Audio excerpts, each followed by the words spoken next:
कक्षा 11 के सभी विद्यार्थी लो जी आ गया आपका भूगोल का। जी हाँ, भूगोल का पेपर आपको बताने वाला हूँ, बढ़िया से कंप्लीट करना है। परीक्षा साल में यही पेपर आपको मिलेंगे, दो तरह के पेपर मिलने वाले हैं यहाँ पर, एक सेट बी के नाम से और सेट ए नाम से। जैव विविधता का संरक्षण निम्नलिखित में से किसके लिए महत्वपूर्ण है? सभी जीवधारी। डोडा बेटा चोटी निम्नलिखित में से कौन सी पहाड़ी श्रृंखला है स्थित है? नल्लामाला। ठीक है, यहाँ से देखिए निम्नलिखित में से किस प्रक्रिया द्वारा वायुमंडल मुख्यतः गर्म होती है? भौमिक विकिरण। भारत का अक्षीय विस्तार है 30 डिग्री। ब्रह्मांड के विस्तार को के किसने प्रमाण दिए थे? एडविन हम्बल ने। ठीक है, यहां से आप तो बढ़िया से पढ़ना है मेरे भाइयों कसाईयों, यही पेपर में आने वाला है। ब्राजील देश प्रथम पृथ्वी सम्मेलन में हुआ था, ब्राजील देश में प्रथम पृथ्वी सम्मेलन हो गया था।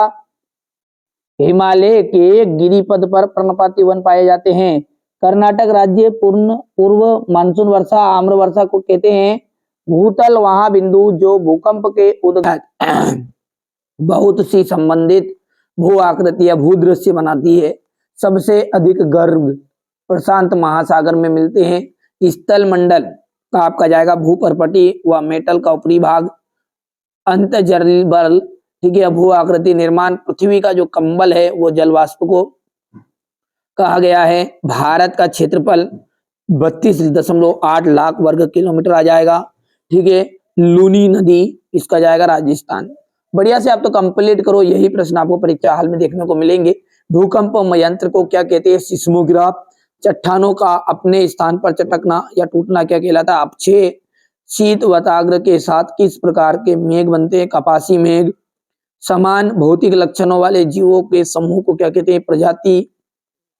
भारत देश की आर्द्र भूमि को कितने वर्गों में रखा जाता है? 8 वर्गों में। ठीक है, यहाँ पे द्वैतवाद भूगोल एक विषय प्रमुख विशेषता है, सत्य है।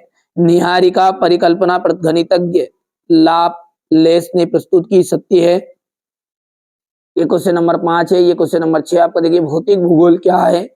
द्वैतवाद क्या है? भूगोल ने द्वैतवाद को समझाइए। जलवायु से क्या तात्पर्य होता है? जैव विविधता क्या है? विश्व में जैव विविधता के हॉटस्पॉट कौन कौन से हैं? भारत को उपमहाद्वीप क्यों कहते हैं? तटीय सीमाओं के संलग्न राज्यों की पहचान। भारतीय उपमहाद्वीप के देशों के नाम बताना है। वृक्षाकार तथा जालीनुमा अपवाह प्रारूप में अंतर बताइए। अपवाह तंत्र किसे कहते हैं? भूकंप में कोई 2 हानिकारक प्रभाव बताइए। कोसी नदी को बिहार का शोक क्यों कहते हैं? वायुमंडल में क्षोभ मंडल का क्या महत्व है? पृथ्वी पर तापमान की पेटियों का वर्णन कीजिए। ज्वार भाटा का मानव जीवन में क्या महत्व है? उत्तर भारत की नदियों की विशेषताओं का वर्णन कीजिएगा। देखिए, भारत में आने वाली प्राकृतिक आपदाओं को संक्षिप्त में समझाइए। बिंग बिंग को सचित्र वर्णन कीजिए। पी तरंग और एस तरंग में अंतर आपको बताना है। अपर्दन और अवक्षय में क्या अंतर है? पवन द्वारा निर्मित प्रारूप प्रमुख